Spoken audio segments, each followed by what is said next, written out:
welcome to Talking in Stations, show about EVE Online. I am Matterall, news editor for TMC, the Imperium.News. On today's show, we're going to cover the news and also the new expansion that's coming up, Ascension. So to get us started, we have a few guests, or actually a few panel members. I guess they're the same thing. Let's go ahead and introduce them before we get started. We're going to show you a video when we start, then we'll get to some news, and then we'll talk about the expansion, and then we'll actually cover some player news, some things that are happening around the map. So let's say good morning to Caleb. Morning, everyone. And I am the SEC Lounge founder and write for the TMC, or INN as it's called now, and I own the EVE Guardian. Tiberius, you had a late night. I did. Hey, Tiberius Stargazer, member of Destructive Influence in Northern Coalition.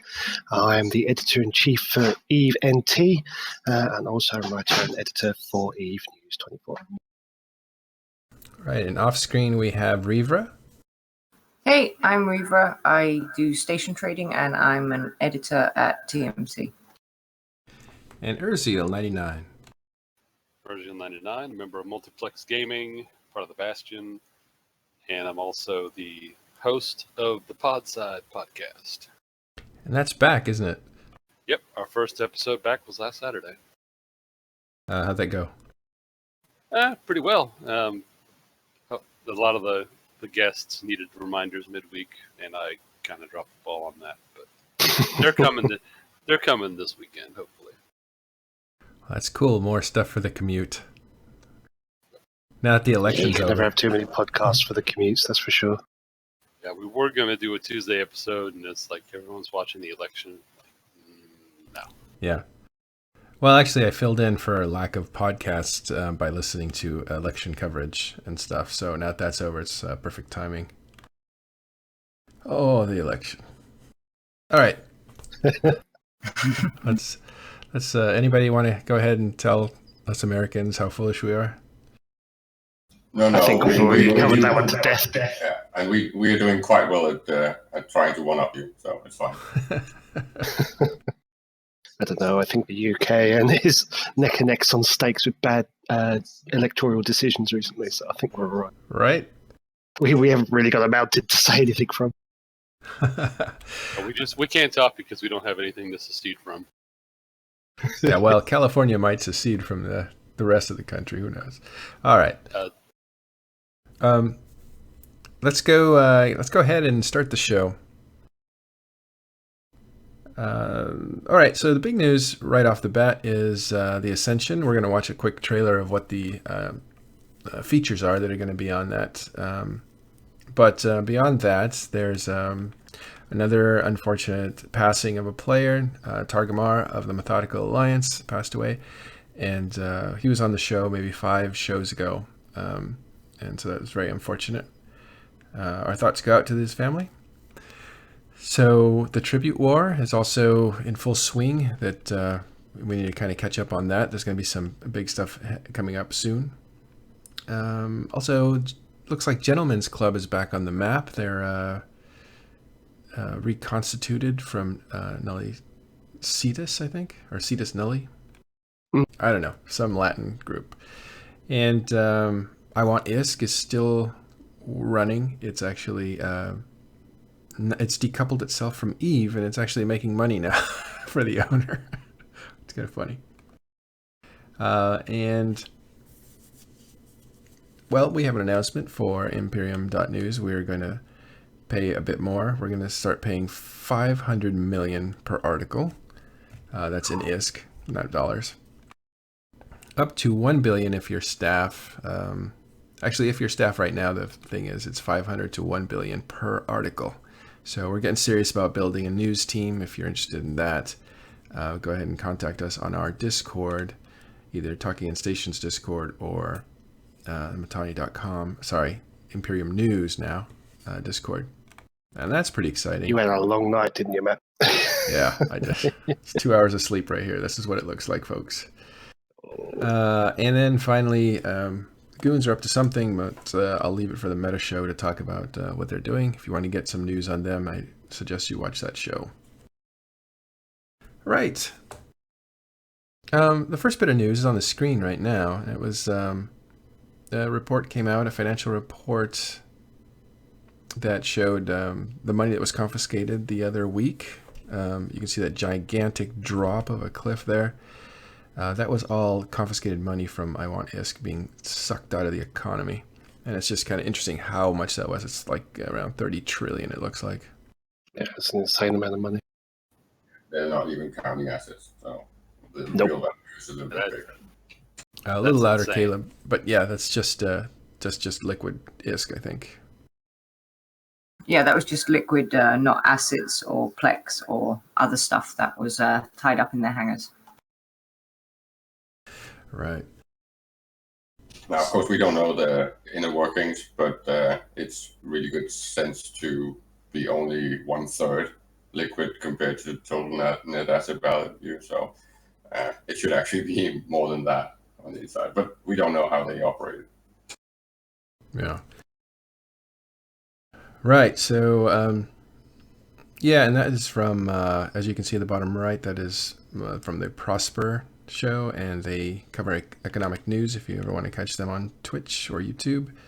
And there's a whole report there on the coming alphas. So it gives you an idea of what's I will. to be expected. I would just like to butt in. Yeah, of course. There was also an article came out in Polygon this week. A lot of speculation has been that the EULA changes were made in line with because of the CS:GO stuff and the other virtual gambling stuff. And while CCP Seagull in the interview did mention that, she also said that it was that the ISK was unassailable from casinos, and that played a large part in their decision as well. So it wasn't just about the virtual gambling that caused the close down of casinos in EVE. You have a little echo there, just so you know. And that's funny because that's something that we kept bringing up on the show, right, over and over again. That was one of the, or at least I was bringing it up on other shows and this show. I think we brought it up that you couldn't unassailable, you couldn't attack that kind of money. So it was kind of game changing. Yeah, it was definitely kind of game breaking in the sense that, you know, what do you do against that opponent? I mean, you can't like go and take their space. They haven't got any.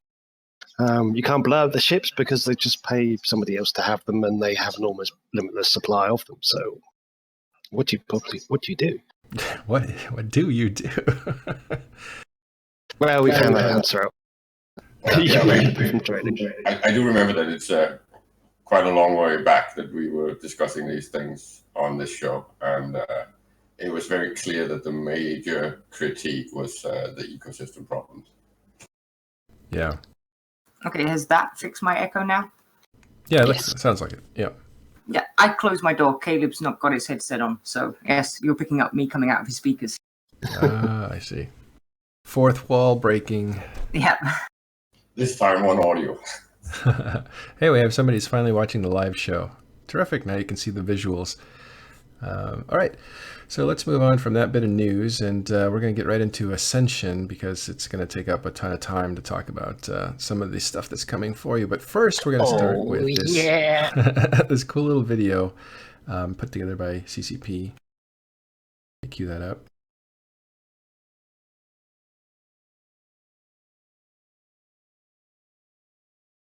Goes. I'm playing with new tools here.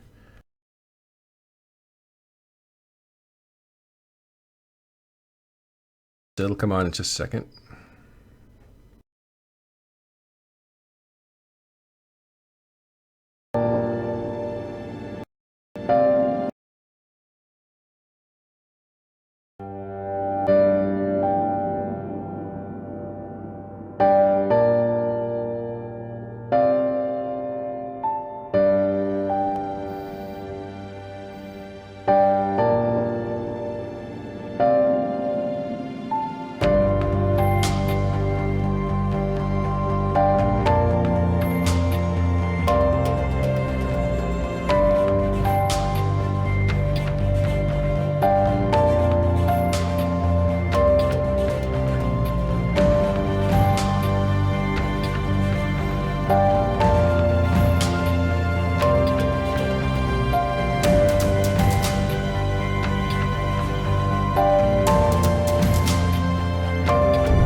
was pretty cool. I don't know what that experience was for you guys, but I could see it on my screen because I played it. So I hope I didn't throw you off too much, but it's basically a features list, and they just kind of show some graphics with music and stuff like that.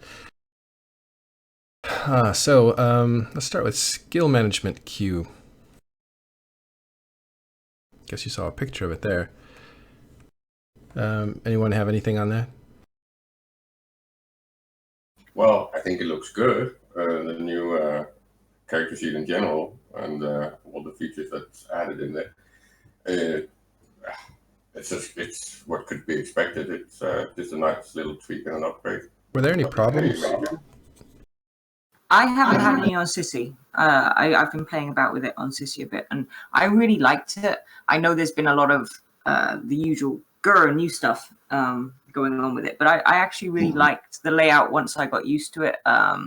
It seems very easy to use, although some of of course, because it's new stuff for us and we're so used to the old locations of everything, it can take a while to find out where everything is on there. But like when I haven't run into any problems. They moved the docking button. Do you remember that? I still haven't found that. Inside, I can't get out. The rage of that one. But there's still people that log in after they haven't been playing for a while, and they're going, "How do I undock? I've forgotten." It's the big yellow button. I just think that it's a little bit of a subtle Apple versus PC thing that it goes from top down to left to right. So maybe. For those that don't know, it's the docking button used to be at the bottom left of the screen, and they changed it to the top right. Yep. For long-time players, kept going the wrong direction because of muscle memory. The UI changes make a big difference. So, but I like the way this looks, very graphic. Yeah, it definitely, it's looks-wise, it's far better than the old one, and I like the fact that a lot of the information is presented in an easier to access way. Everything kind of seems to make sense. Where you would expect things to be, that's where they are, and you're not just swamped with billions of options where you have to kind of hunt around to find stuff. So, for me, that's pretty good. There was a problem with the UI scaling. If you had it set to 90%, some things all got messed up. I don't know if they fixed that yet. I think they have. That's the timing is important, right? With the new mobile app thing, it was obvious that they had to change that as well at the same time. Otherwise, it's kind of stupid. Oh yeah, didn't think of that. And we should. I'll try to bring up the iPhone app that I loaded and was working with. And on Android. Yeah, so another thing they've changed is the fitting simulator. I guess they call it now. It used to be called Ghost Fitting when it was in beta or testing, and now it's the fitting simulator. That's a mind-blowingly good app. It's awesome. It's actually really good. I mean, I've been playing on Sissy with the industrial complexes and a bit on the alphas, so it's actually really nice. It's weird because you're not used to it in Eve. So when you open up the fitting screen, it's got the enable simulation button on the top right of the fitting screen, and if you're not used to it being there, then it was a bit confusing initially. Even though I knew it was coming, it was just really weird to get used to it. But I do like it a lot. It's a really good feature that's quite overdue having in Eve. Yeah, and of course, the important ones are the nice little revisiting of a quick fit, and then of course the multi-fit, which I'm pretty sure that a lot of the big entities are going to be very happy about. And that's actually it's a great tool to scam people on, because if you do a multi-buy, it doesn't stop you when you do a bulk order, right? Yeah, that's the old one where you are creating a manipulation hole in a fit to actually get extremely high margins. Well, what I mean is, like, you can basically set up orders that are way, they're to the order of 10 larger than they should cost, and people don't notice. Just the easy way to explain it is that if you have like 10 items in a fit, right, you deplete one or two of them, and then you relist with an extremely high markup. And because people are doing this automatically and with multi-fit or with quick fit, then they just automatically just buy it and don't bother checking the actual price. And that means that you're making a real killing on the market. So to defend, go ahead. But doesn't the multi-buy on it, doesn't it have warnings on there? Like when a module is over a certain No. price, it still pops up and gives you the warning because it shows you in the indicators and how much it is. It shows you in the red, little that red it's, square, yeah. very high, but most people won't notice because a lot of them are quite high or will give a red warning, and people don't care. Well, I consider that a problem of inflation because there's just too many numbers, too many zero placeholders to keep track of. Can you imagine if they knocked off the last three numbers of something and might make it a bit easier to comprehend these numbers that are millions and billions and tens of millions. There's still modules and things out there that are only worth a few hundred ISK, and how would the mineral market work on that when titanium is all like 5-6 ISK? So, oh, you just do decimals, I guess. I don't know. Yeah, so that's interesting. Ideally, if I can give you a small comment on that, then I would actually not mind going back to something a little bit more like in the past where some items are actually not traded on the SEC, so the main market becomes an exchange and raw material focused market, and not so much on faction stuff and officer stuff and really big ships. I do believe that some of that could actually be moved to contracts instead. Yeah, but also the way to defend yourself against those kinds of scams is not to put all your money into one pot that you're drawing from. Yeah. That way, if you accidentally hit an extra zero, it doesn't just totally bankrupt you. With the going back to the fitting screen, as was mentioned in chat, it is missing the implants and boosters, but I think it's more aimed at new players getting to mess about with things, and new players. I mean, I think for older players and the ones down in Null doing the more complicated simulations, they'll be using Python and tools like that still. But I think for new players, it's really, really good. And hopefully, one of the things they mentioned at EVEGAS was the idea of having suggested fits come in at some point. And I think the community fits, right? Yeah, that would be really awesome for those to come in conjunction with that. You remember the old fits on someone will Battle take Cannon? advantage of that. There's going to be scams on the community fits. I'm betting on it because especially things like they're not here though. No, they're not even. They may not even show because there was not a big reception for them at EVEGAS, and they'll probably poll to see if people even want that. That was something they could go in that direction, but it wasn't even on their roadway. Yeah, it's just that they want more feedback, and because there are options to scam, especially with things like skins. You can add skins to your fit, and then you can basically do that depletion thing that's making it slightly invisible. But it wouldn't, when they were talking about this potential idea at Vegas, it wasn't that, I'd be able to create a fit and automatically get it through to the list of suggested fits. It's, they would be vetted by the CSM and the community team. So I don't think the scam fits would be, or, ship fits would be a particular problem. Yeah. And when I think of them doing that, the amount of time and effort, because people are just going to throw hundreds of fits a day at CCP and going, hey, what about this fit? Put this in the community. And if we remember, like the old Battle Clinic fits, they were terrible. At the end of the day, like some of them were just completely awful because you go on, you'd search for a fit, you'd find a fit and go, hey, that's a fit. I don't know anything about this ship or what it does, but I'm going to use this fit and try it out. And then you realize you're trying to use a PvE fit for a PvP situation and you die and you go, well, that's nonsense.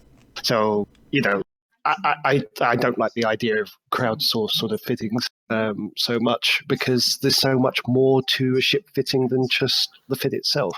Yeah, I would agree, and to some degree, and I do like, the way that people can just, working from a basic knowledge of what should go on a ship, they can create fits that might not look like they work on paper, but they manage to work somehow.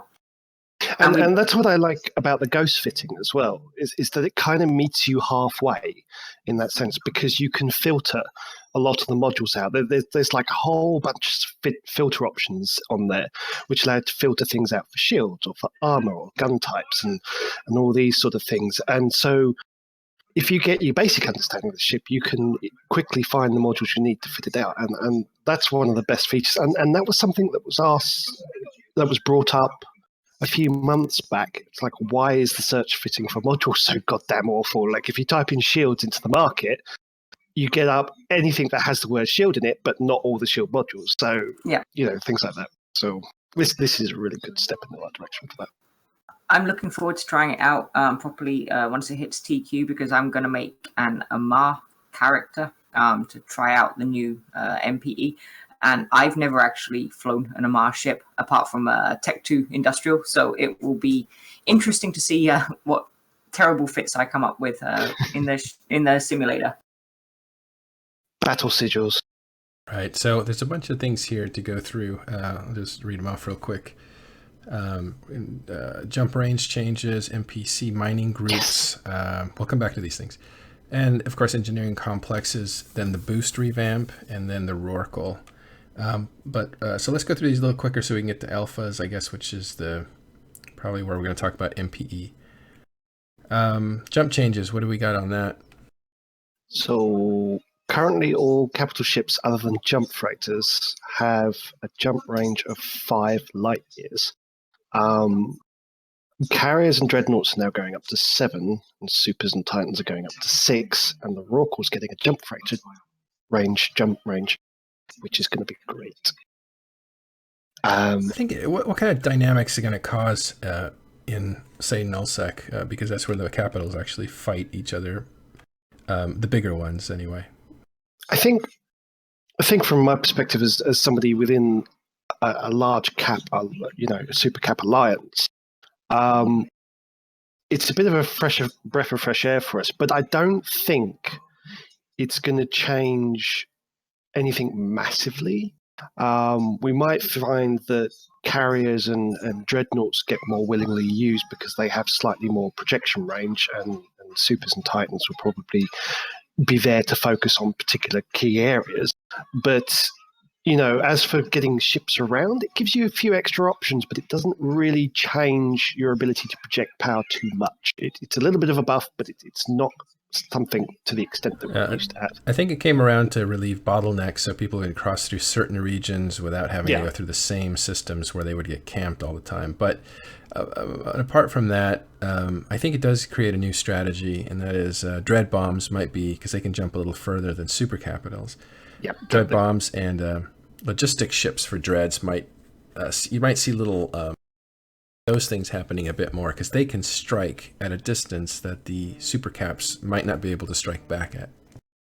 Yeah, that's it. And I think it just gives them a little bit more versatility in what they're doing, and also scares people that might get caught out with a stray super or a titan, because they know that they can get dread bombed quite happily. So Reivers, totally.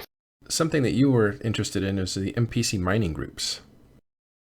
Yeah, I think they're really interesting. I don't know. I haven't been able to find. When I was on Sissy looking at them, they weren't as easy to find as they are now. So I spent like 30 jumps running around trying to find these mining things. Wow.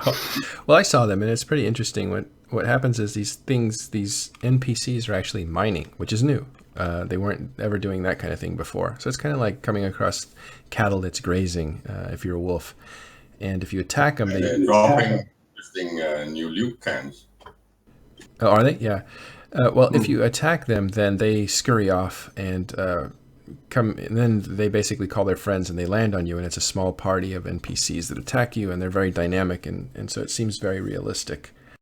But it's challenging, but it's not impossible.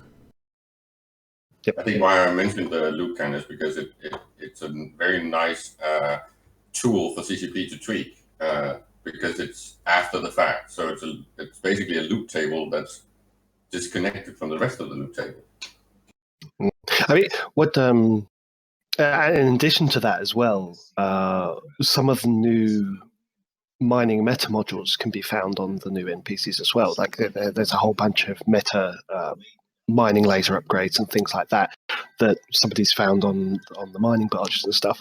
But it's links into the stuff that Fozzy was doing when he was starting to rethink the meta modules for capital, right?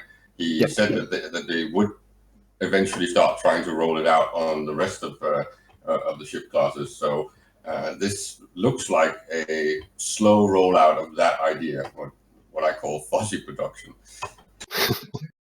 But you're right. The dynamic of what they do. Johnny Pugh did a fantastic video sort of demonstrating what these barges do, including his drive-by sniping and the stealth bomber of one of the barges as well, which was quite fun.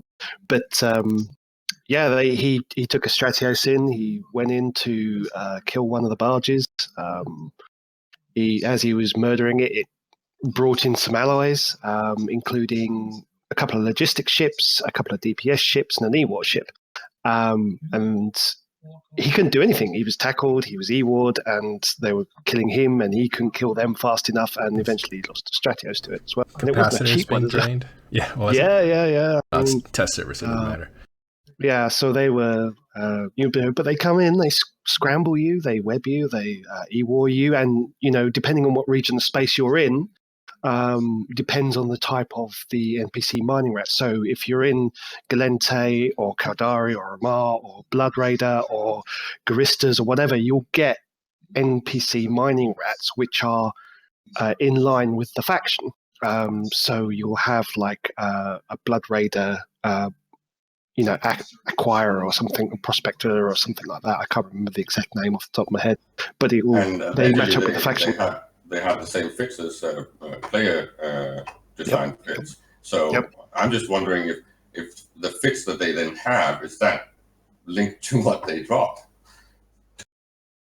Yeah, I think it might be. It would be too realistic, wouldn't it? Well, it would make sense because it would really validate the whole RNG thing, right? So you actually have to risk a little bit more if you're going to get the really good drops, right? So if they have faction or officer fits, that's going to be something you can feel when you're actually killing them. I think it's quite good the way that they've set it up, because when they announced them, a lot of people assumed that you'd just be able to like warp into the NPC mining and just gank them and kill them and get the loot and get back out. But yeah, the way that the streams that I've seen, and as Tiberius and Maddo have been saying, the way that the fleets are set up that come in to support them, it seems like you're going to need a fleet to take on the NPC mining things, which I actually think is a really good thing for getting people out and about shooting shit in EVE. Yeah, totally. Urziel, what have you been covering on Podside in your one episode? Let's see. Big Country Tribute, a little bit of a Vegas recap, and those are both out of the game things, right? Yeah, we also did a few weeks of the previous EVE news, Hot One-esque and all that. You're getting caught up a little bit, sounds like. Mm-hmm. You guys covered this Ascension expansion? A little bit. It's we've been kind of watching. I saw some of the videos that Johnny Pugh put out, and I saw one where he took a Myrmidon and tried to fight up Imitar Defense Fleet. He got obliterated. Well, it's like Revra went around looking for things, and so you kind of have to watch these things on somebody else's recording of it, because a lot of times you can go on a test server and look for something to test, and it's just not around, and they should really kind of corral people into a certain area. But yeah, so you're an industrialist, so what do you think of the engineering complexes that are coming? With the change, they added a few changes on the actual hull bonuses, but initially, at least, they're still not really going to be used because bosses are far more versatile and can actually defend themselves. Well, isn't that a question of how much benefit you're going to get? I think one of the things that they have done is they've increased the times on blueprints. So you get a reduction if you're using it in a industrial complex compared to using it in a POS or a station.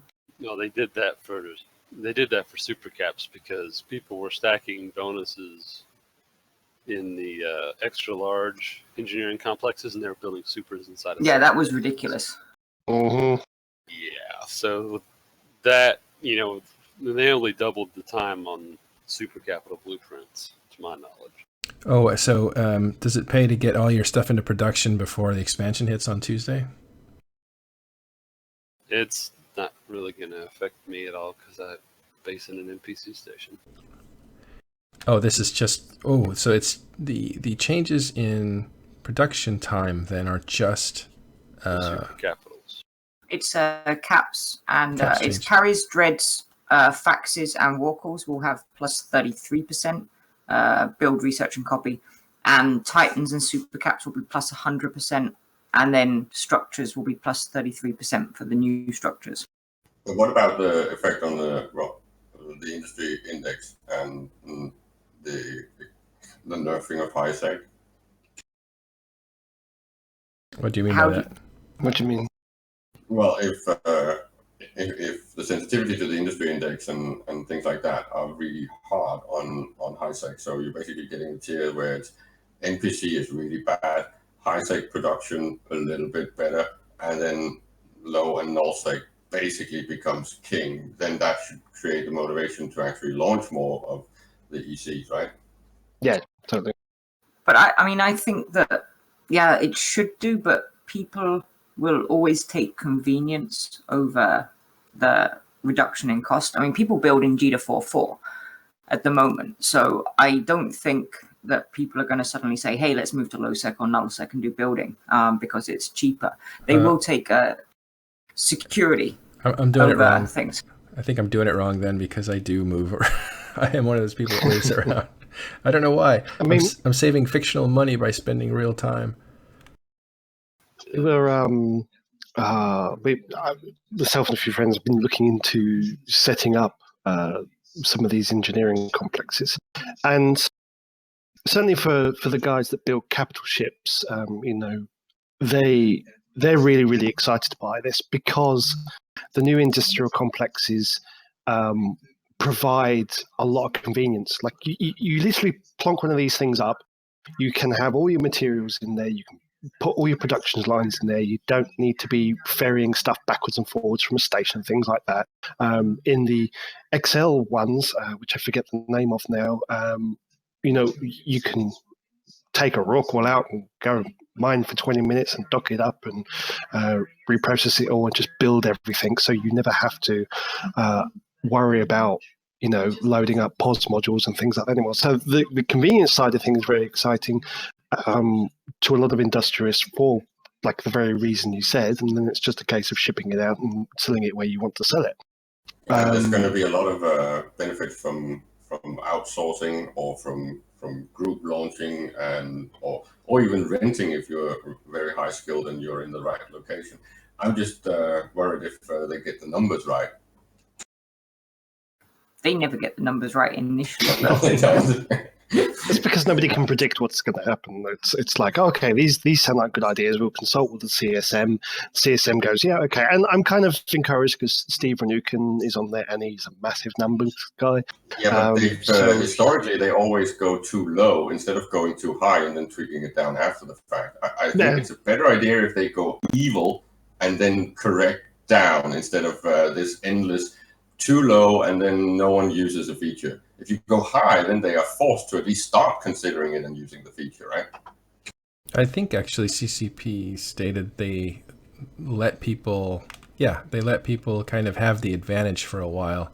So I've emphasized this for advanced players recently, that if you come across something that's brand new and is doing very well, like when this people first came out, that destroyer that was just cleaning everything up.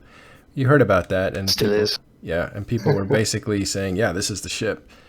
Get on that, because that's going to be that way for months. They're only fixing that now, and it's been 6 months of like dominance. Yep. Isn't it more than 6 months? Yeah, actually, it's probably more than 6 months. Maybe it's a year. That's a long time for a ship. Closer to a year. It's a long time for a ship to be that overpowered. So yeah, CCP lets you kind of figure it out. I think they said when I talked to CCP Fozzie, they like to let the meta kind of play out so that people figure out counters to it and stuff. Well, don't forget this is actually the second balance pass on these tactical destroyers, because all the tactical destroyers like the Sweeper and things had extra guns on them. That's right. And then they like chopped a couple of those off because they realized actually these things put out a lot of DPS. So Yeah, well, the thing, we had Aerith on as guest last week, and one of the things he said is he's very encouraged by the amount of combat that's going to be generated over these engineering complexes, because they're full of materials, they're full of investment, basically, materials, potential ships. They're And not necessary, right? If you What? want to reduce your logistics strain, you're going to have to use them. right. Yeah. So they're a bottleneck for putting a lot of investment into, which makes them, things to fight over. And then you got the whole risk reward thing. How much are you going to dare put in your EC, right? And which ones are going to be really good loot pinatas, and which ones are just going to be crap background production stuff? It's very interesting to see, and I do expect, because of the price and the ease of destruction, that we should see at least 2 or 3 times as much asset value in space compared to Citadel. Yeah, it's going to be interesting, because there's so much wealth in Eve now. It'd be nice to see a lot of it evaporate. And then Just you got because it all was gambled. you also got all the strategic stuff, right? The strategic value of the ECs are pretty much higher than the Citadels. The Citadels are just a little bit vanity stuff at the moment, but eventually they will be the staging point that defend all the infrastructure that's going to go up in space. And then we've not even touched upon the whole balance of the ecosystem and the future changes to how we do drilling platforms, right? Right. The Yes, harvesting which will be area. taken over from the Aussies for moon mining. Yep. Yeah, and that's going to be when we see the correction from the cheap minerals now, right? Because the labor force is going to be shifted onto a drilling platform because it's going to be active. So that's when you're going to see a rebound of the mineral market that's currently going to tank for the next 3 months. That is so advanced. It's more advanced than even this advanced show can take on. So. Okay, So sorry. let's I'm go gonna- back I'm to- gonna leave it for the Prosper show. Let's go back to newbie talk. Yeah. So the next couple things, and then we'll get to alphas, is the boosts, and that includes the Rorqual boost that's been revisited. Boosts are going to be working a little bit differently. At last, on-grid boosts. Do you want to take that on? Yeah, I mean, I think a lot of people already talked this one to death a lot, but Yeah. it's been a long time coming for many years, and I'm really, really excited by being able to participate in a fleet and boost on grid with everybody else and play that key part and be an important part of the fleet. It looks so much more fun, right? Also with totally. with the, now I'm not going to start a whole dick joke thing, but with the dicks coming in and with the panic thing coming in and with Let's use full names, please. The booster stuff coming in, it looks like fighting in space is going to be so much more entertaining and reaction based. Yeah, and it's if you want the boosts, you got to put the asset out there and on grid, and people will see that you're boosting, and they will see the effect that you're having on other people. They'll get an idea of the effect, but because you get the animation showing that you're putting out information or a skirmish or whatever, boosting effect to the rest of the fleet, and you yourself, if you're zoomed in on your ship, you'll see that you're receiving that bonus as well. So it's, and certainly when some of the latest footage was coming out from the test server where they were testing this stuff, it looked amazing. There's all these different explosions and lights, and that's another new thing coming, just these fantastic Oh, they're so explosions. cool. Oh man, like just seeing any ship just exploding from the inside out, bit by bit, and just seeing the little, it's great stuff. And debris flying from it. And Yeah, when you start linking it into the structure, defending or attacking structures, then it's going to add a whole new level of complication and intricacies, right? Because then you're going to see staging from the existing infrastructure in space, and you're going to see staging coming in from outside with the changes in jump ranges and stuff like that. So you just get a whole new ecosystem. It's going to be totally different. Everyone needs to do their calculations again. I mean, I think It's okay. It's just on spreadsheets. I think a lot of people are focusing on how cool the explosions look at, when you're in the bigger ships and the bigger fights. But having messed around with alphas, even on like the newbie ships, they look really cool. Stuff coming in, stuff exploding, it just looks so much better than it does now. So I think it will grab everyone, the new explosions. It looks like there's a variety. You can see them here on screen. like that's one of the things I missed because when I started playing Eve 5 years ago now, it still had like some of the old explosions. So when a ship exploded, you had that little bright light of a star like in space that just shone for a while to let you know that a ship had exploded. And then they changed it to the new ones, and they just kind of exploded, and you didn't really get a big spectacular explosion, but you got a very sort of subtle one with a little bit of debris flying off here and there. And for a longest time, I was like, oh, it's a bit underwhelming. And then you get to this one, and I was just messing around the test server, went to a belt, was shooting a rat. It was a battle cruiser rat. The rat exploded, and I was like, okay, that was an explosion. That was too much payoff for an NPC. Yeah, so I'm looking forward to sort of having that in the PvP situations, and it just, in fact, just destroying things in general, because it's just going to feel satisfying, whereas previous explosions felt a bit underwhelming, Yeah. So as far as boosts go, it's going to go all the way up to a Titan. So the Titan boosts are now revamped. They have generated effects that cover how far is their range? Do we know? It's depending on skill, but I think it's up to 200 kilometers. I want to say. Yeah, it's pretty much the grid, which kind of makes like wormhole effects that affect every ship in the grid, which means that if you're in the battle and a Titan is there, you're going to be working a little differently than you expect to work. There's going to be bonuses and nerfs being applied to you from that Titan. Yeah, that's the important point about these. They're very different to the normal boost. Like a normal boost, you load up your charge into your warfare link and you launch it, and everybody in the area gets that effect. That is friend. But in these, they have the whole friend and foe effect. So they affect everybody, but they have a buff and a nerf. And those buffs and nerfs are kind of racial dependent on the Titan. But at the same time, they will buff certain sets of stats, which will help or your own doctrines, and potentially penalize your opponent's doctrines as well. Like the Amarr one is a good example. It's got a penalty to speed to slow them down, so you can catch them better with the Amarr one. You get a buff to capacitor, so you get more energy to fire their lasers. But then you get a reduction in sort of, I want to say it's fall off. Don't quote me on that one. So like Minmatar weapons are going to have serious trouble where it's not really going to affect lasers so much. So, that's the most interesting thing about it. You see when these Titans land, they're going to have, and providing these effects, they're going to have to provide an effect specific to your fleet. So you're going to design doctrines around having that Titan on grid, and that's what your opponent's going to be bringing. I really like the idea of doctrine warfare. The flavoring of a doctrine is going to influence the, basically you're going to boost your guys while hurting the other side if they're using a different doctrine. It's just really interesting, and I think it's new. This is wormhole generated effects applied to a Titan. The mechanic's been there for a while, but it's new, this concept of your fleet doctrine as a whole affecting something else.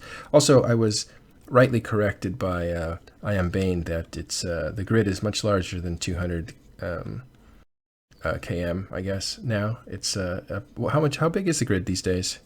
Anything between 10,000 kilometers to 30,000 kilometers. Outrageously big. You'll never cover the whole thing. So 200k used to be the limit to the grid, but it's expanded far beyond that now. That was a technological breakthrough on CCP's part about a year ago or a little less.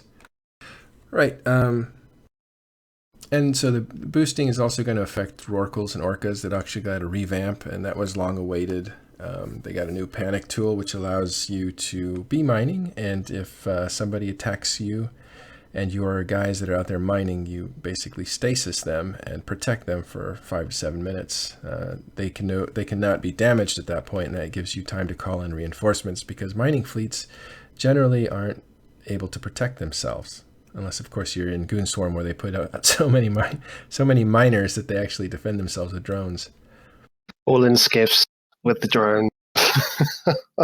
And even now, like, you know, the raw call itself is going to get some serious teeth. You know, it's going to have a decent sized tank. It's going to have decent bonuses to drone damage as well, and it'd be using regular drones, not fighters, which I think is a good maneuver, because it gives you a lot more options. The drone bounty is immense, so you're going to be able to put out a lot of different types of drones for whatever you need them to use for. So, you know, it's now finally this ship is more viable to be on grid because it has to be on grid to provide boosts rather than sitting in the pos in industrial mode or sitting on a citadel in industrial mode.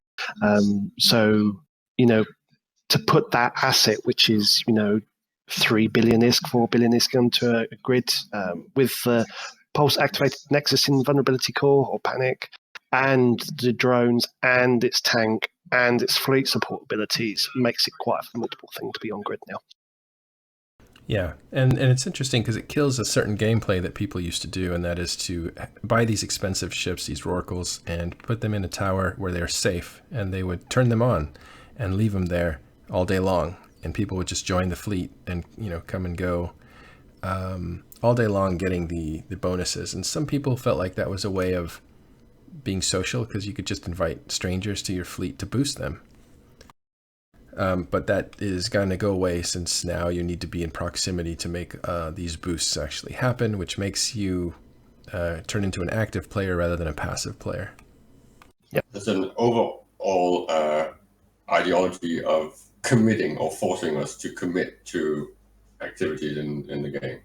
Which is the right thing to do. You know, people sitting at the keyboard and doing things is what creates the content. You know, people sitting in stations or sitting in poses or tethered to citadels is not creates the content. You're right. It creates one type of content, and this is the big disagreement between the philosophy of where EVE was and where it's going. What is content? Is content flying around and destroying things, or is content sitting around and being social? It depends on how you play the game and what you have time for and what what allows you. Well, that's why it's going to be there's going to be a need for a rebalance point, because they're pushing a lot of active play into the game now and a lot of commitment into the play to the game now. What they need to do is then eventually find a balance for more AFK, like call it long-term farming stuff, and then also leaving some room for things like the meta content creation, because if they are forcing too much commitment, then it's going to pull a lot of players away from doing, say, management work and writing articles and stuff like that. I think Ian Bang made a good point. Both of those contents, types of contents, are good for the game, because I think without people being in space to initiate those interactions with other players, you just kind of end up interacting with the same people over and over again. And, you know, if people didn't go invade other people and, you know, or go hunting for ships and things, then there wouldn't be a reason to interact with other players. So I think the first is the social interaction is a result of the in-game action. Yeah, it's the timing that's important, right? The time cycles of the different activities need to be good. It's also why I'm hoping that there's going to be a revamp and a nerf of PI, because that thing is horrible and very badly balanced. Yeah, I apologize for my face, by the way. I am tired. I look tired because I am tired. How dare you inflict that face on us? I slept 2 hours. Turn off my camera now, so. Yeah. Okay. So we're rounding out the hour. We're going to be an hour show normally, but we're going to go a little bit long now to talk about a few more things, and that is the really seismic change of CCP allowing people to play EVE without having to subscribe to it. It's kind of a free-to-play option is one way to think of it, but the other way is it's a way to exist in the game without having to pay the subscription. But to actually really play the game, you would probably, if you wanted to play with all the skills that your character has, you would need to pay the subscription then. What do you guys think of this that's coming in this new system? I like the cap. I like the fact that you can basically do everything that was possible from, well, any time before 2007, and everything that's been added after that, you need to actually plex up your account. I think that's a really good balance between allowing a free play and a paid play, and it's still going to be like it's always been, that you can always pay for your EVE game time with just being active. It's always been free to play, really, if you're putting in some time. Yeah, I think it's really good, both for people who wanted to try it out, because I think the 15-day or 20-day trial, or whichever length trial you got at the time, was not long enough for people to figure it out.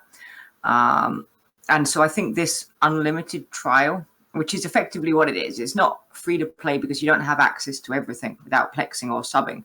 So I think it gives people more time to try out different aspects of the game and to find a corp or find the gameplay style that suits them most, without feeling that they have to either find it within the 15-day trial or make a new account to try it again. Totally. And that is probably the key point of this, right? As an alpha, you have no restrictions. Like, literally, you don't have any restriction where you can go. You can start at high sec, you can go to low sec, you can go to null sec, you can fly around, you can do things, you can, and you can do all the things there with a few exceptions. But if you find doing something that you like, which is probably one of the hardest things to do in EVE. Certainly from my point of view, I spent the first 6 months just trying to work out what activity it is I enjoyed. It turns out I actually kind of enjoy doing a mix of activities over a period of time, but exploring them and getting good at them is something very different. And at every point, there will always be a point where you go, well, actually, I kind of like this activity, but I want to do more. And that is then the impetus for players to sub. When beforehand you had your 2 weeks, and the scope of this game is so huge, you just barely scratch the surface. So the only thing I'm a little worried about is how they're going to roll out all the increments that add on to these features, right? CCP Ghost, and how you add things to the new player experience, how you add things to like the opportunities / achievement system, how you're going to roll out more of the new AI stuff. It's not something that we can wait for patch cycles. They have to roll it out more incrementally, right? Otherwise, it's going to be weird. I think what you mean is that the discrepancy between the MPE and the rest of the experience of stuff is so big at the moment that, yeah, I think that will be a problem for maybe a disappointment for people who haven't experienced, say, PvE in EVE, going from the PvE of the MPE to the go and rescue this doll, which is in this mine, which is in this asteroid belt, and it's in the last ore that you do. That sort of thing will be a bit of a shock to people, but I think that if they carry on tweaking it, it will, be a vast improvement, and it will keep people playing. I just think that if they end up in the same problems that they've had in the past with the hype an idea or a new piece of content, dump it on us, and then leave it alone or almost hanging, that would be really bad if we suddenly get like an influx of, I don't know, 100,000, 200,000 new alpha players. I think from what I've seen of the current NP, the new NP system that's going to be coming out, it feels like a complete thing. It's got its beginning and it's got its natural end. I'm probably going to start trying it out when it hits the main server, just to sort of see what the experience is like, and I might record it and edit it and put it out on video or something. But for me, that feels like a complete experience. So again, we're still going to have that shock of when that finishes, what do you do now, sort of thing. But I think this goes into a lot more detail, and it's a lot better to sort of prepare people for that eventuality.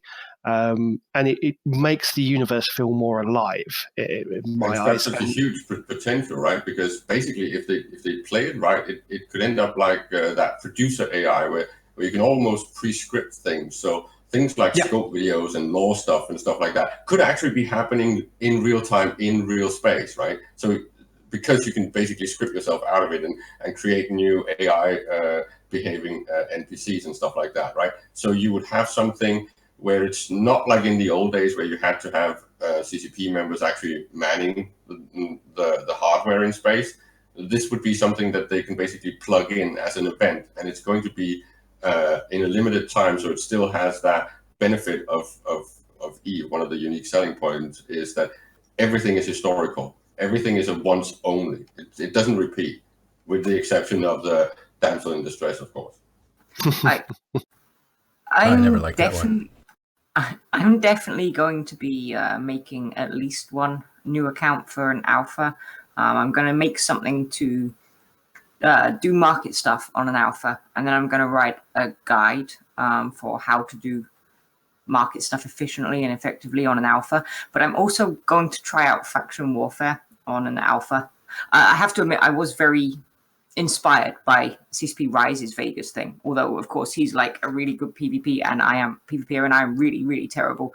So I won't have the success he has, but I want to try it out and see how it works out for an alpha who has got like no PvP skills at all.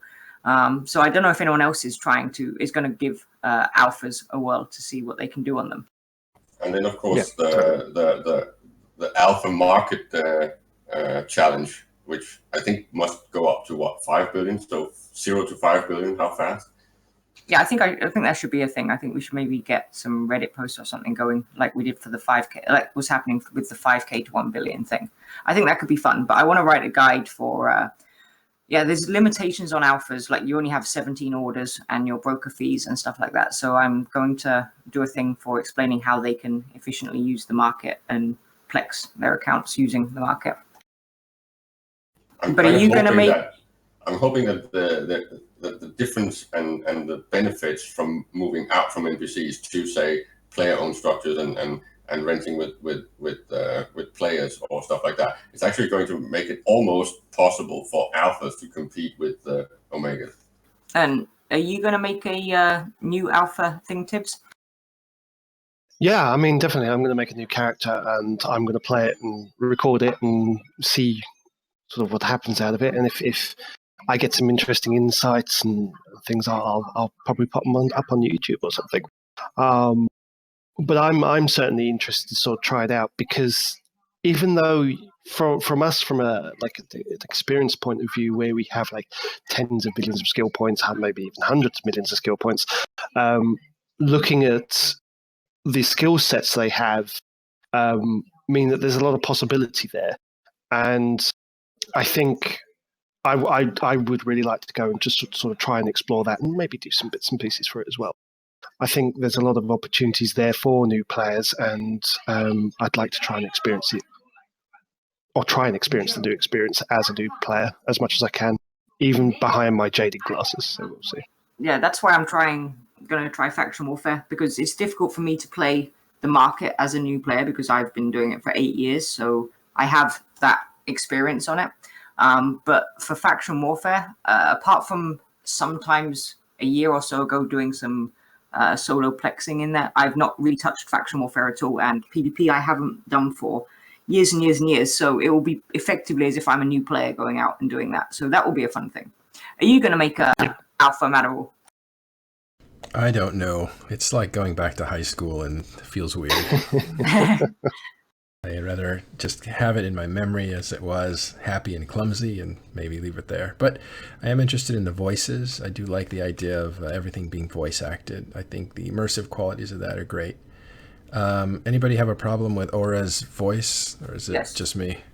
No, everybody and their dog is complaining about that. Yeah, you know what? It's funny. At EVE Vegas, I asked I was doing recordings with CCPers, and I said, "Is it just me, or are people complaining about the voice?" They're like, "It's just you." No, it's too fast. 200 like Reddit threads later. Yeah, it sounds like it's at double speed, or 1.5 speed or something when she speaks, especially when you do the warp drive active and the docking permission requested. It's too fast. Can we do a Kickstarter to get Tiberius to do one so we can basically Oh, change the voice to be Tipsy Tips? Right. Why would you want that? Why? Because it's funny. Because you are the voice of Eve now, right? I You're the that's- voice. Oh, nonsense. we should have said this at the beginning. Eve Vegas released a new trailer for Eve. It's meant for new players as part of the marketing push for the alpha clones and this expansion. And on that trailer is Tiberius's voice, and he's the beautiful, calm, serene British voice at the end, pretty much. Actually, you're in it a couple times, but at the end, you kind of get the very philosophical word on Eve, which was It's the dreamy thing. The dreamy voice. The dreamy. God, stop sucking up the lion, Jesus. But that was quite funny. That the moment somebody said, "Oh, that's your voice, isn't it?" It's like, no, it isn't. Yes, it is. Oh, okay. So I think every time we do a show at the end, you're going to have to say that at the end of the show. no. So, No. hope you're- Like, take that cheese and just put it back in the fridge, right? We don't need it. All right. So, pardon me. So, okay. Are we all done with alphas? Because we need to quickly move on to some player news. Okay. Oh, Urziel, you've been very quiet, and sometimes I wonder why you want to sit in this room with us talking. But do you know anything about alphas? Do you have any perspective? A buddy of mine is wanting to come back, and he was talking a good game earlier today, but he's like, well, yeah, I'm explaining it to him. He's like, well, can I use my Exumer? I'm like, no. He's like, damn it. I said, just sell the thing. I can build you hundreds of ventures for how much that thing cost you. This is the thing about Eve, and I think this is why I still play it in some ways. I always mean to actually start playing Eve at some point. Like, I've just been hanging around, but I haven't really started playing Eve because I haven't I haven't done the things that scare me yet. And this is supposed to be a life simulator where you can practice things in a low stress environment. And one of those things is selling things. I hate selling things to people. I always feel like I don't want to take their money. I just want to give it to them. Well, if you want to give stuff away, you can always give it to me. Yeah, I do. if we had your stuff. I do have giveaways that I need to take care of, and I need to do it today. And that is, and I'm going to have Rivra help me with this, but I have a ton of Rorqual blueprints and a ton of Orca blueprints and all the stuff that makes it. And so I'm going to give those away. So I will be doing that through Rivra, and I'm going to be giving them to writers at Imperium News, because that's just kind of the control group that I have, the know and stuff. So yeah, as a signing bonus, if you start writing for Imperium News, we'll get you a Rorqual and Orca blueprint. Jesus Christ, all the marketing stuff from you guys. Stop it. Well, that's that's under my personal. The MAME is now baited on a free BPC pack. No, this is coming out of my own pockets, not Imperium. I did predict the media wars. I didn't predict media apocalypse. Relax. Maddo, you should. You said you wanted to do stuff that like scared you in Eve. The alphas are the perfect chance for you to do that. You should just like make a new character, go and throw some stuff around in faction warfare. There's plenty of corps that are recruiting for alphas, so you can go and join one of those and just do some stuff in a frigate and a destroyer. Yeah, I'm not scared of the typical things in Eve, right? Like PvPing is not a problem. I think that it's other stuff in Eve, and one of them was selling things. Like, I need to get better at just valuing things and selling them and not giving them away. Well, come and hang out with me on an alpha, and I'll teach you stuff. Okay, that sounds good. And you did bring up faction warfare, so we should probably bring up the little PSA about corporation standings.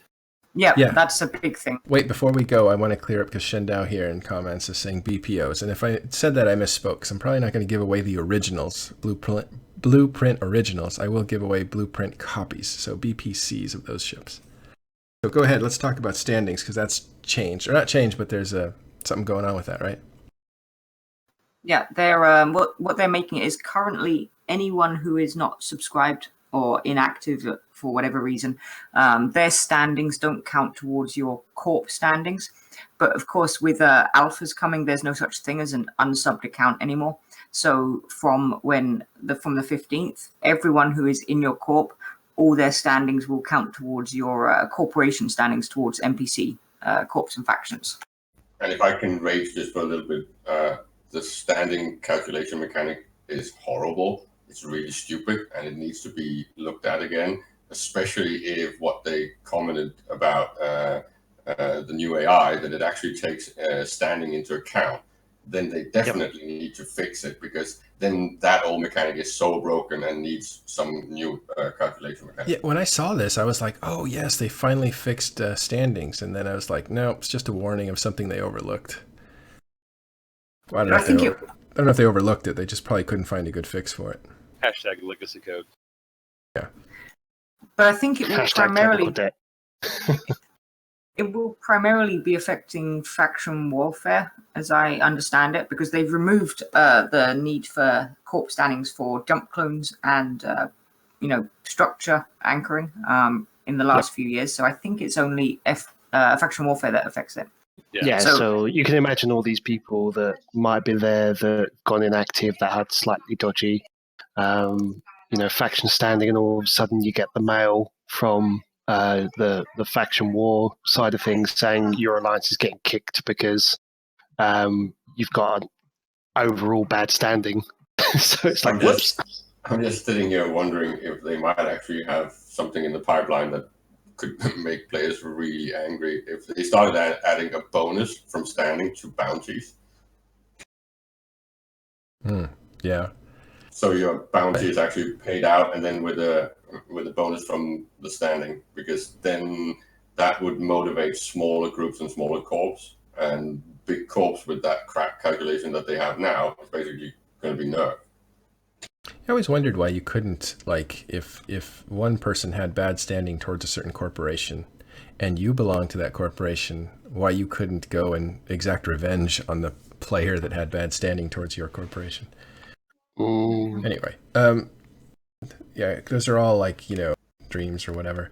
But this is what Larry could imply, right? Something along these lines when he was asked about it. So I think that might be seeing stuff like that. You might, I guess. It might be an extension of what we're seeing now, where if you attack NPC miners, that NPCs come out to fight you. But in the future, it might be people who belong to that corporation, whether they're automated or actually real people. So we'll see how that ends up.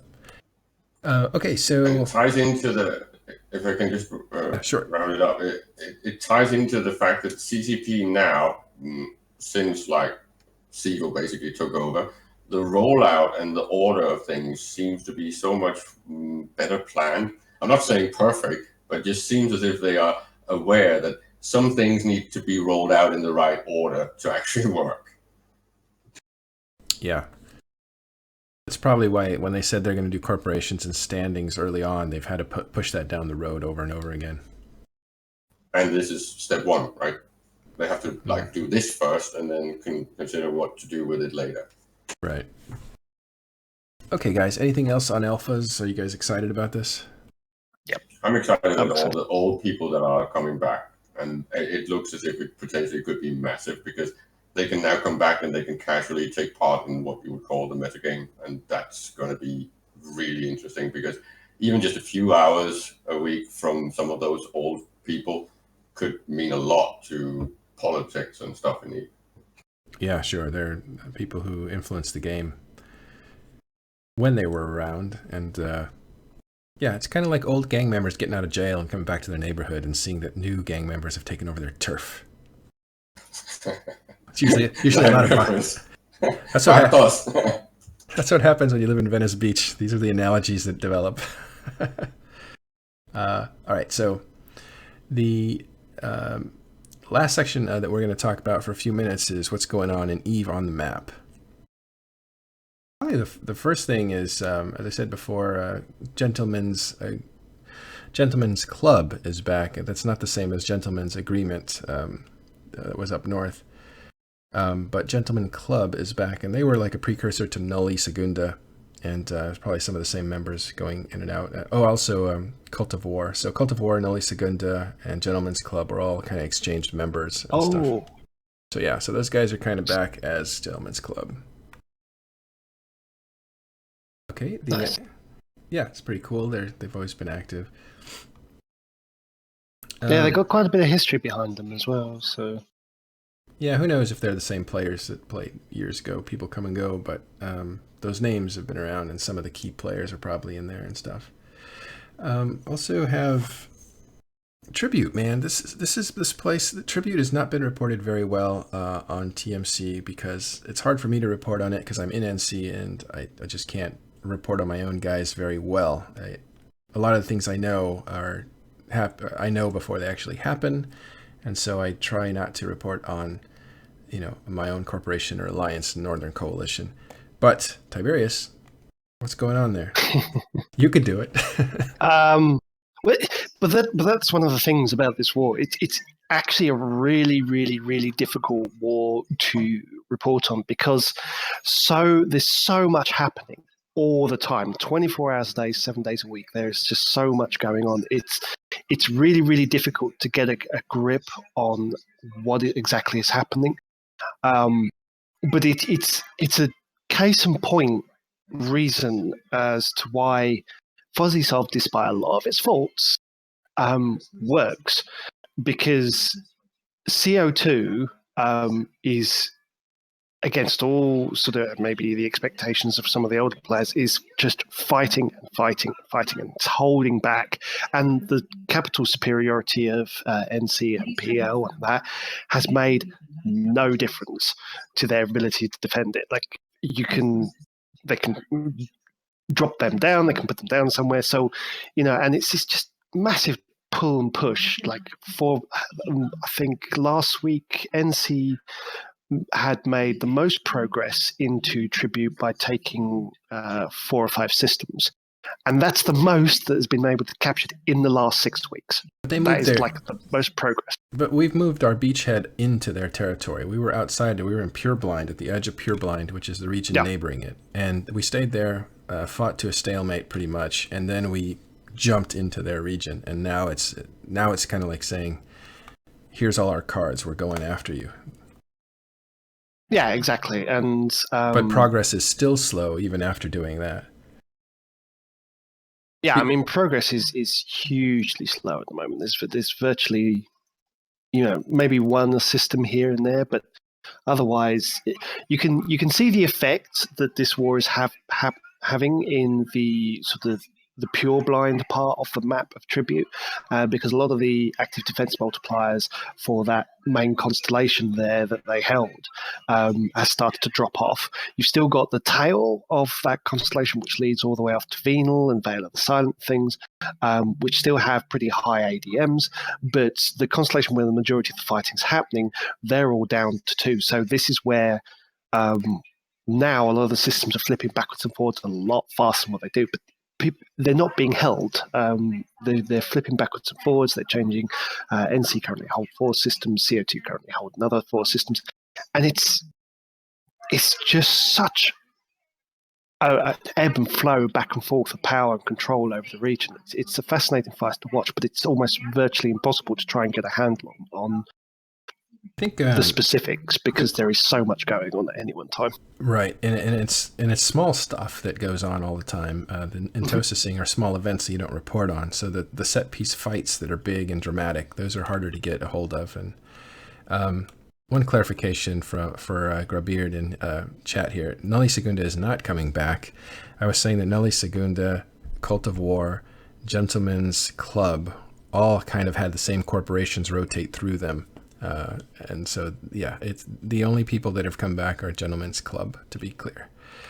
And as far as the Tribute War, it is kind of NC with Pandemic Legion's little brother, Pandemic Horde, fighting against Test and CO2, right? Circle of 2.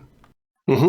So that's but also known as Tesco, which is really funny because it's which over here in the UK, it's a big supermarket chain, which is which is quite funny.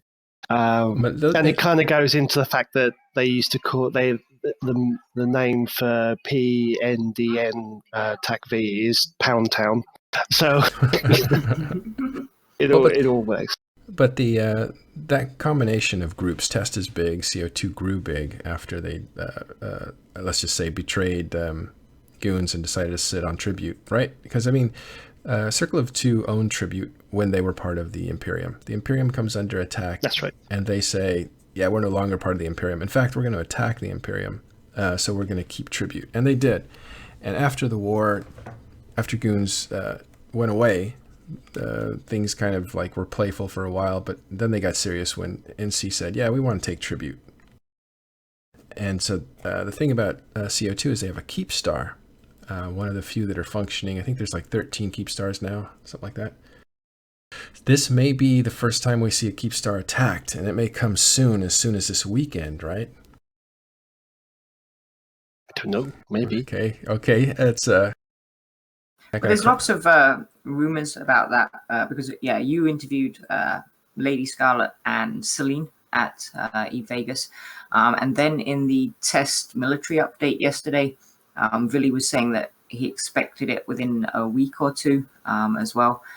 And we had, as I just mentioned, we had the test military update yesterday, and they're saying that had that they're very heavily outnumbered by the PL, NC Dot, and PH people coming against them, and they're in the military update. It was telling their members to not just yet, but get ready that if the war comes closer to them, that they will basically do like the Imperium did in the in World War B, and move to LowSec rather than stay and try and hold their areas in NullSec.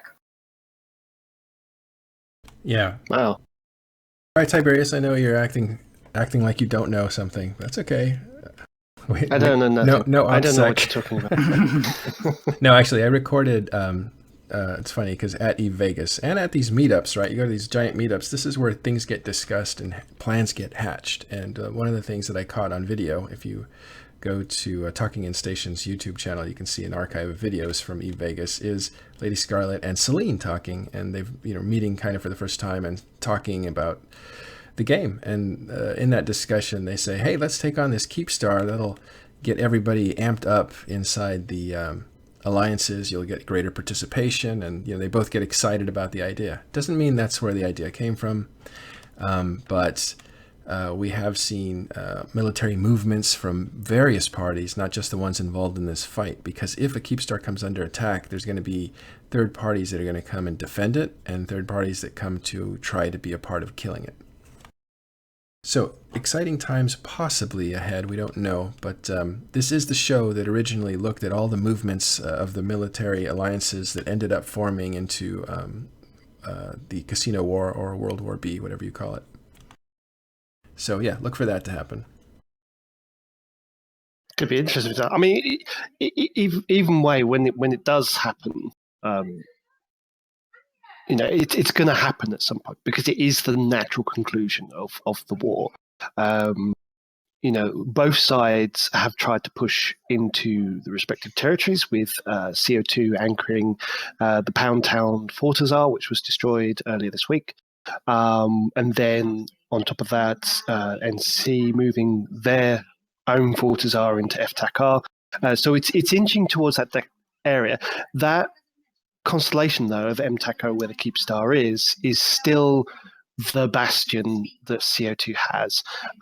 It is the high-sec connection system, so they've got easy supplies. The ADMs are very, very high. There isn't one below 4.5 in there.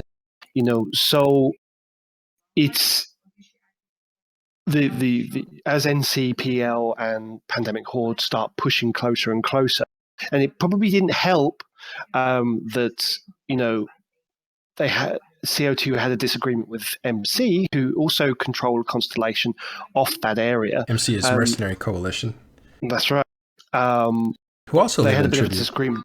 Yeah, and they had because for some reason CO2 they went in and they did something to some of their structures, which meant that MC turned around and was like, well, okay, we were on the defensive, so who are we going to go with our natural allies? Well, our natural allies in this case are going to be PanFam and NC. So that means that now they literally have, we literally have a friendly neighbor who controls a section of that pipeline.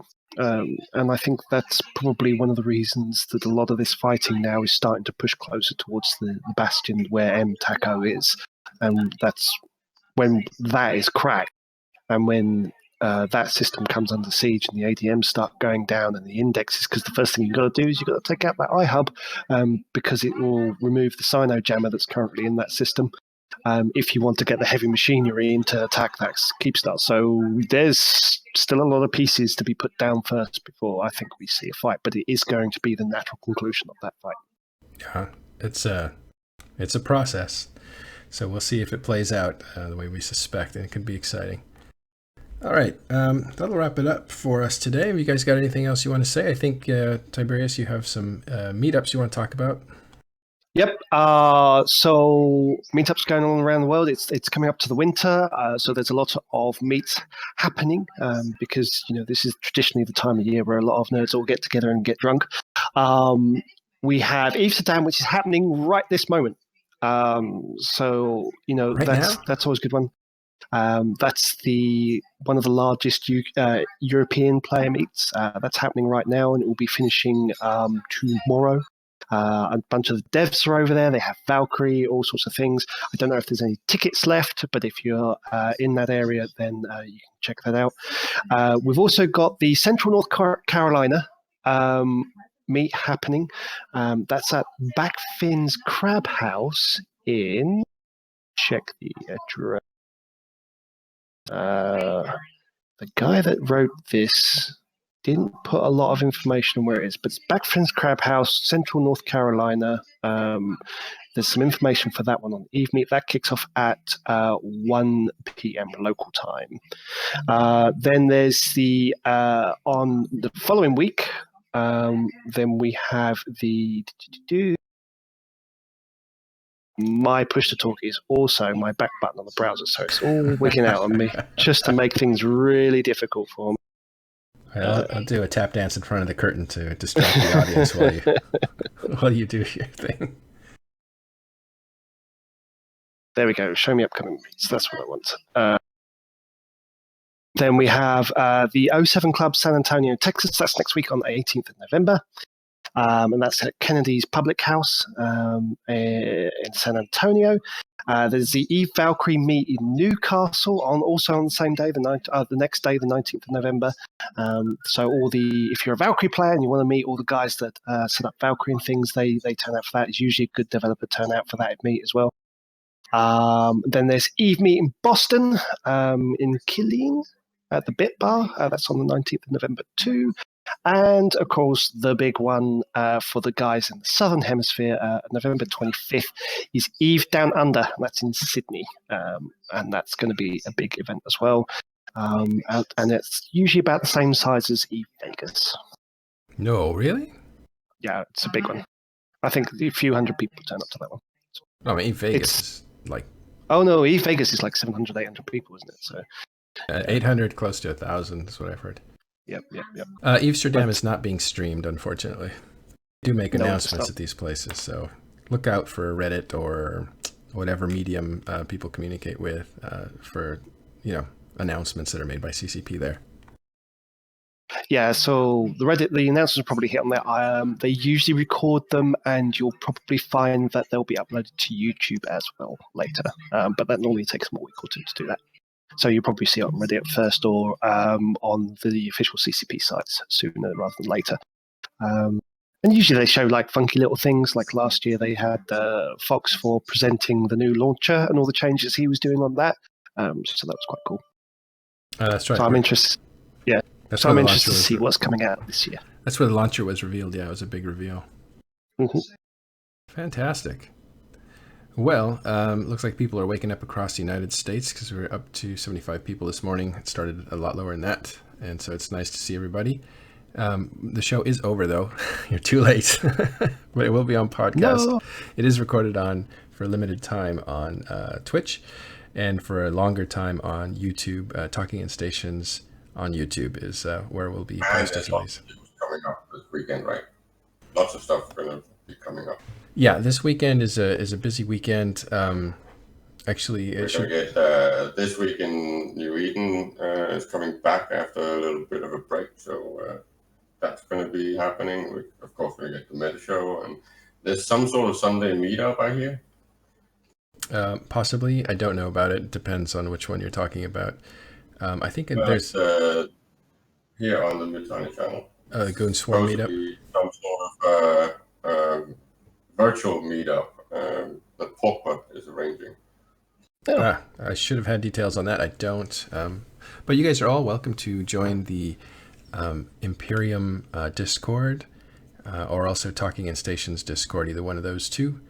And there's always people talking about things in there. And I will say this as a final parting note. We did watch the election together. Some of us from the United States were talking with some people from Europe. Caleb, for instance, and myself and Rivra and others, Dirk. And it was lively discussion, very respectful. Nobody was heavy-handed in it.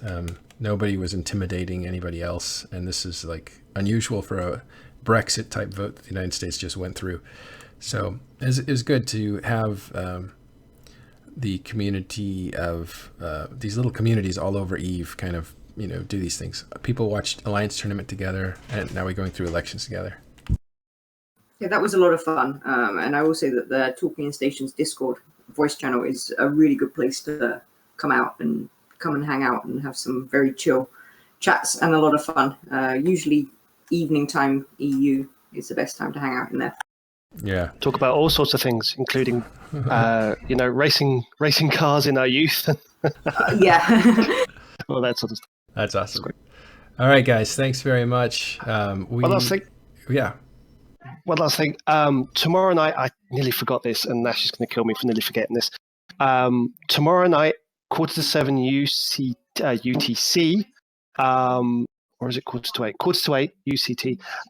The second round of the EVE NT Championship kicks off with the first set of Major League matches. So that's kicking off tomorrow evening as well. So if you like your tournaments, make sure you tune in for that on the EVE NT Twitch stream. There you go. Fantastic. Thanks, everyone, for watching. I want to remind you there is a Patreon for this show. It's Patreon/Matterall. It helps pay the hosting fees that were racked up at the beginning. You can always subscribe to this show while it's running. That's when the show gets credit for it on TMC or themittani.com. And I want to thank everybody for showing up today, and we will see you next week. Bye.